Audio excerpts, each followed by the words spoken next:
Здравейте отново. Днес ще направим малко по-различен риболов. Няколко човека, които са се абонирали за мен, ме питат как точно замятам и как постигам този далечен кастинг. Значи не е много голяма философия, затова трябва да ви покажа. За постигането на голям кастинг най-важното нещо е въдицата. Значи, съотношението между въдица, макара и влакно. Въдицата, която използвам, е Микадо. Сесна примамки до 8 грама в момента. Влакното, което съм сложил, е 0,6. Макарата ми е Shimano Sedona модел 2000, C2000S. За да постигнем дълъг кастинг, самото ни влакно трябва да бъде максимално тънко. Ако искаме да мятаме леки примамки до 3 грама. За да ви покажа, ще сложа една примамка, която е може би 3 грама на Осако, блесничка. Техниката ми, за да я свикна, първо започнах с най-евтините примамки и това са блесните. За да може, ако скъсам някоя блесна, да не ми е я толкова много, съм дал много пари за нея. Самата ми техника се дължи на къмшичен удар. Ето така. Хоп. И готово.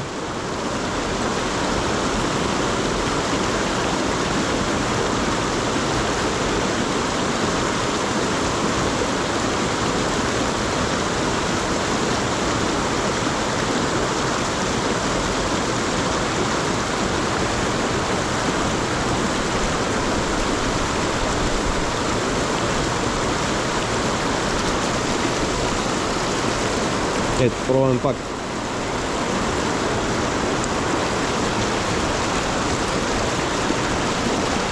Замахвам и спирам точно в позицията, която съм застанал от начало.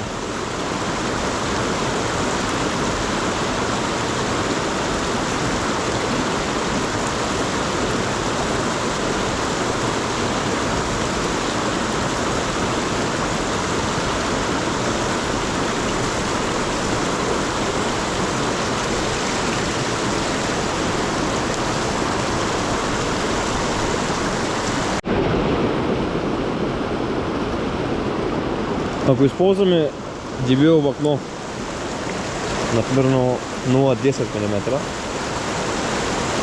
кастинга няма да бъде такъв далечен, защото самото влакно е дебело. Затова съм избрал аз тънко влакно. Ето. Ето и първата рибка.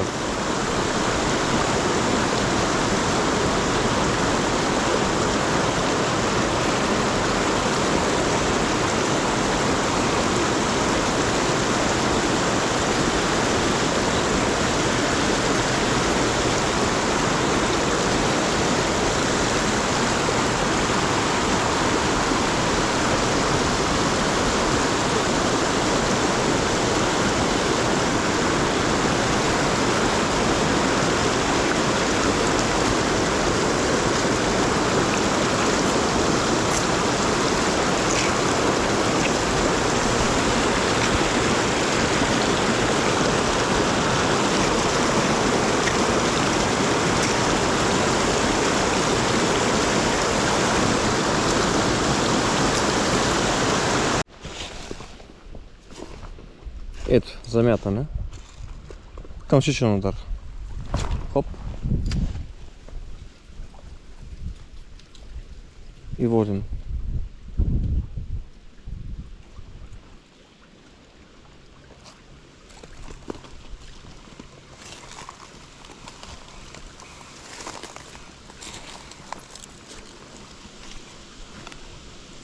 Ето пак, камшиша назад. Хоп.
Значи една примамка колкото е по-тежка, толкова по-далече летя. Обаче колкото е по-тежка, толкова по-неудобно да се хвърля в плитки места. Затова аз използвам по-леки примамки. Например като воблер. Този воблер в момента е 3 грама на Salmo.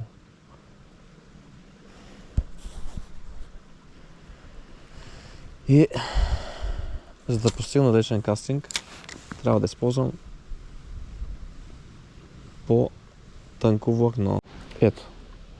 Къмшишен удар. Хоп. Нищо сложно няма в моето хвърляне. После бавно обираме, когато хвърляме срещу течението. Със скоростта на водата, която идва към нас. Това трябва да бъде и скоростта на примамката, която трябва да се движи. По този начин. Ето. Другото нещо, което аз правя, в момента на пускане на примамката във водата, която отстопне, аз веднага ще гледам да я обера, за да може да хванем с първото отстопване. Ето. Един интересен малък екземпляр.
Днеска май сме само на дребосъци. Нищо.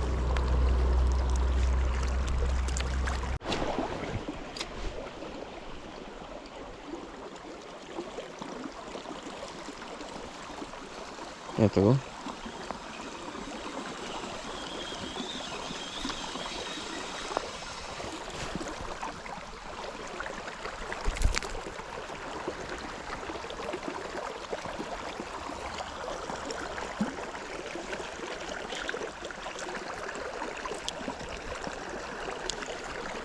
Дай да играеш.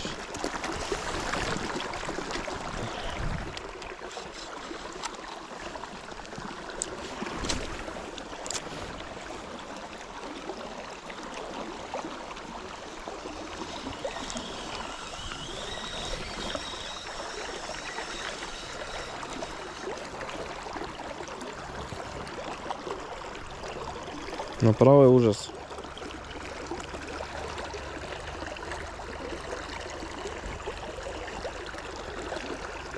Да.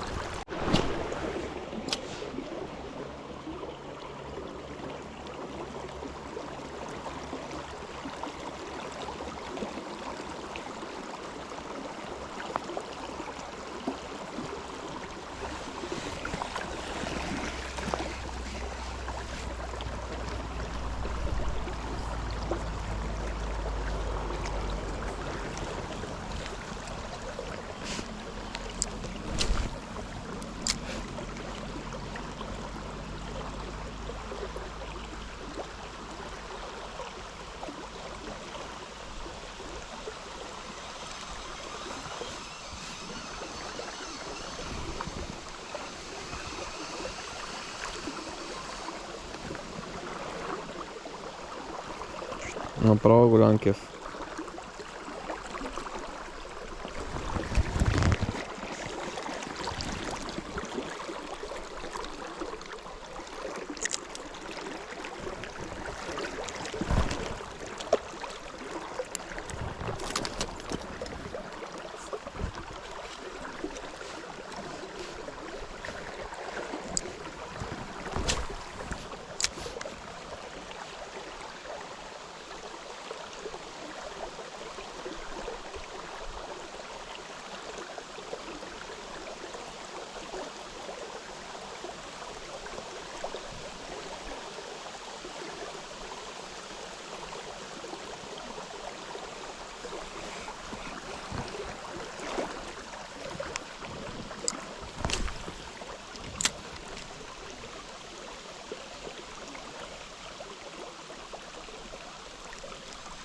Ето пак.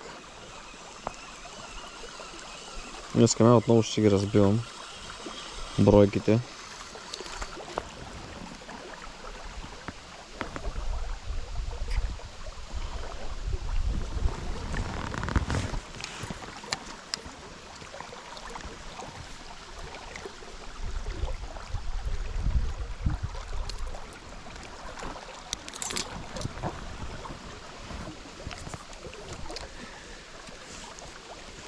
Тъй като идва голяма буря този уикенд и групираната риба гледа да се нахрани. Тя усеща. И затова кълването е толкова силно.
Ето пак.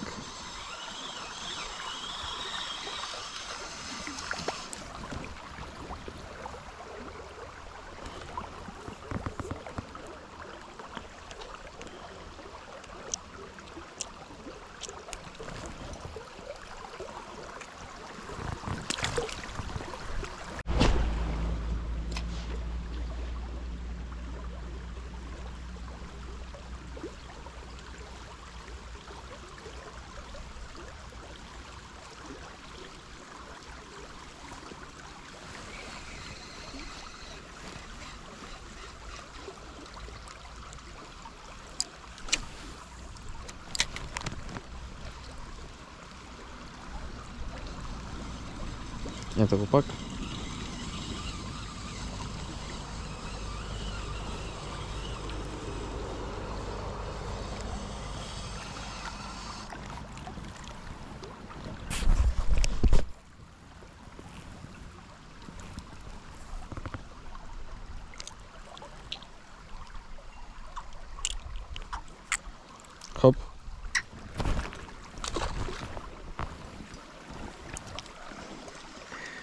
Рибите ги хвърляме на заря, за да може да не плащат останалите.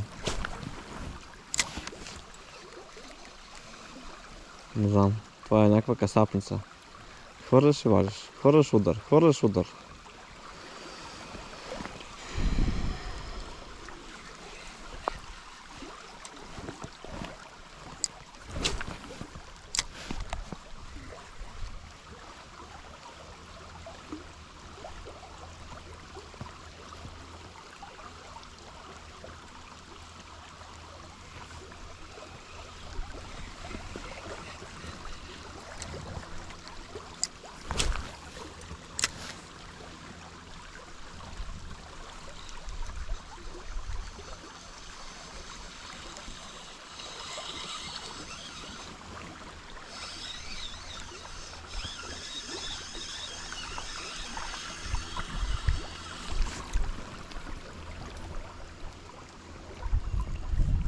Кефалче след кефалче.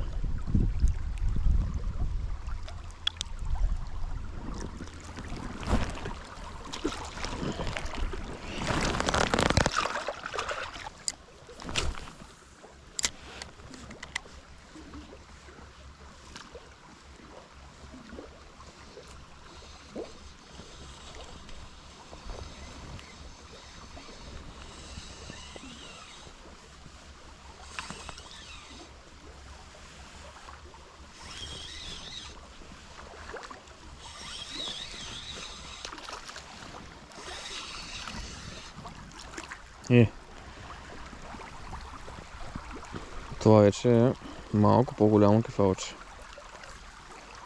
Да.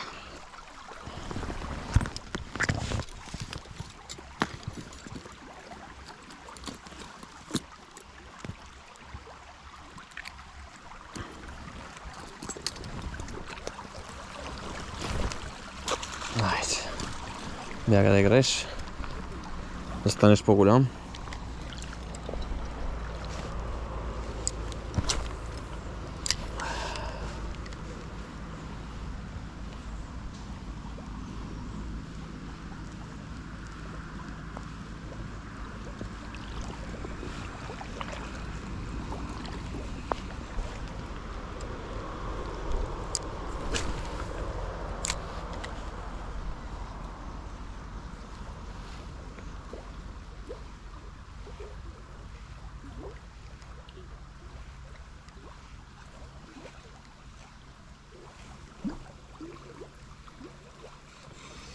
Голям бой пада. А това само голям бой.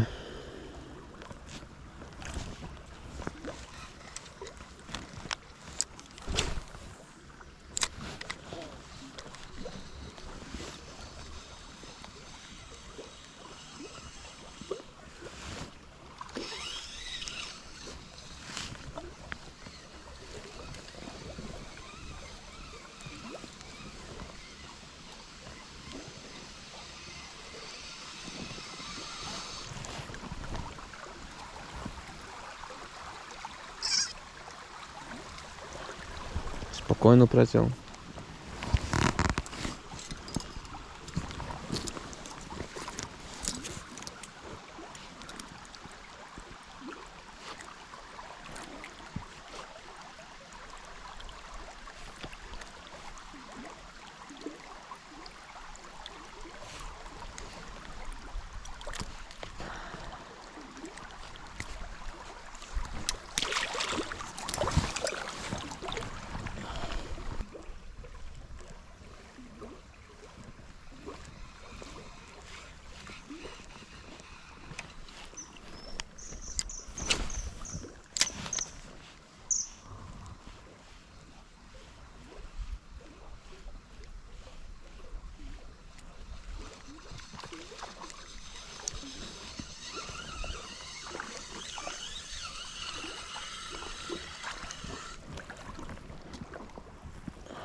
Каспер не.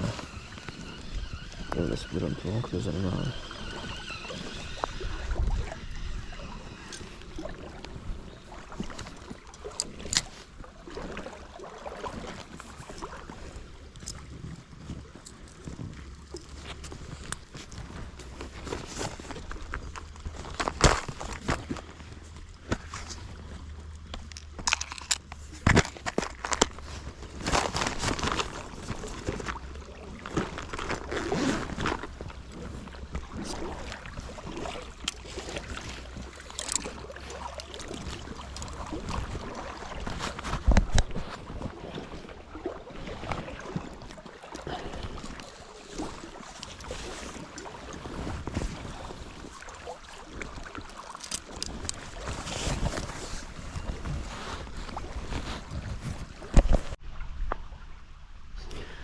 Друго интересно нещо, което мога да кажа е, че точно в този период, когато слънцето залязва,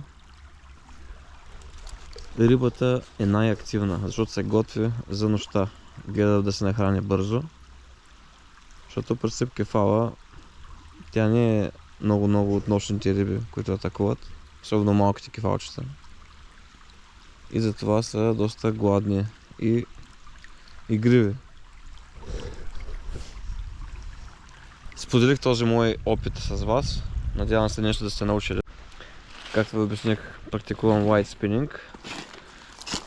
Това харесвам като цяло в този риболов, защото винаги има какво да фанеш с малките примамки до 3 грама.